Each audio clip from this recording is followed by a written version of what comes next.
ओ मुस्तफा जे असहाबन जा गुलाम थोरो पाण ते गौर कर तुझी मुझी दिल में छा है असा एक बेला केड़ा गुमान था रखूं ए मुआशरे में फितना थिया ही तदे मानू इंदार मोट साईं मौलवी साहब अब नारा तो कोन था ना भाई नारा मौलवी साहब तबीयत ठीक कोने मथे में सूर आ जेल में कम कोन थी करे संधन में सूर आ डॉक्टर का इलाज कराए कराए थको आया बाला सब शफा दीदो साईं ओ अर्जा एकड़ो हुकुम बाबा सी मुखे कहीं चयो त सी तुझे पाड़े में जो फकीर मिसाल फकीर कुर्बान रहे थो न जो मुसा ठही कोन थो लगे थो त इन मुते तावीज़ कराया बूतो मुंजो रखरायो थई मुजा कख कराए अबा तो वट को शरई सबूत नसी मानू चवन था अबा या बदगुमानी ना है त बियो छाए बदगुमानी आए या ना है गलाए सोना हाने इतां खां फितनो थियो शुरू हाने मां त हुयुस मौलवी मुझे मस बाबा यो वहम आ ये न हुंदो आ असी मुसलमान ये कोन कंदा आहियूं ऐं जेको मुसलमान ता खबर है जादू करे कराए काफर चाहे चो न गलाए जो चो जेको जादू करने वियो हे साईं मौलवी साहब बैठो आ अच्छी दाढ़ी आ सैयद सगोरो आ सिकंदर आलिम सगोरा ब्या बोलमा बैठा मुते एतबार न चे में को पुछजो शाहपुर वारो मौलवी गाल सही करे हो गलत जेको जादूगर दे वने उन जी तस्दीक करे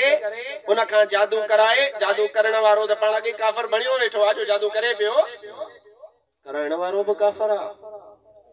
मां उनके समझाइंदुस बाबा एड़ो मुसलमान नेक सालियो चङो मानू है पीर साईं जो जमायती पीर साईं जो मुरीद अहले सुन्नत वारो ओ एड़ो गलत कम न कंदो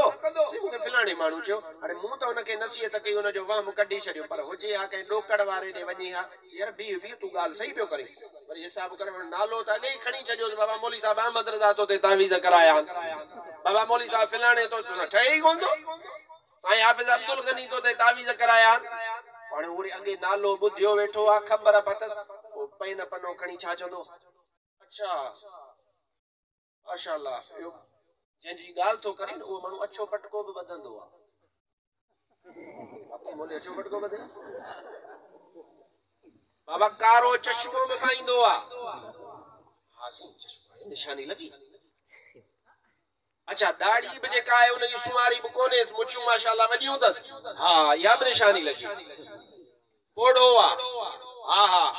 बाबा जे पास रुमाल कंध में अजरक विजंदो तई घणो करे यार गालियो तो सब सच्चो पियो चवे भाई तू त साईं सभनिन जे लाए भलो सोचींदो आही तो साके ठहे ही कोन भले होजे तोड़े चुटियल पर चंदो हासी हां सभने सा भलो हलंदो इहो कम हमरा जे ज़हन में विधई वहम पक्को बदगुमानी थी वधी हाणे इहो मुर्स गोठ मोटंदो फकीर कुर्बान सां विड़ंदो मौलवी अहमद रज़ा सां विड़ंदो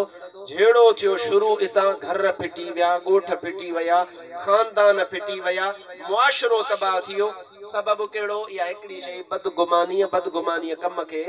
खराब करे छडियो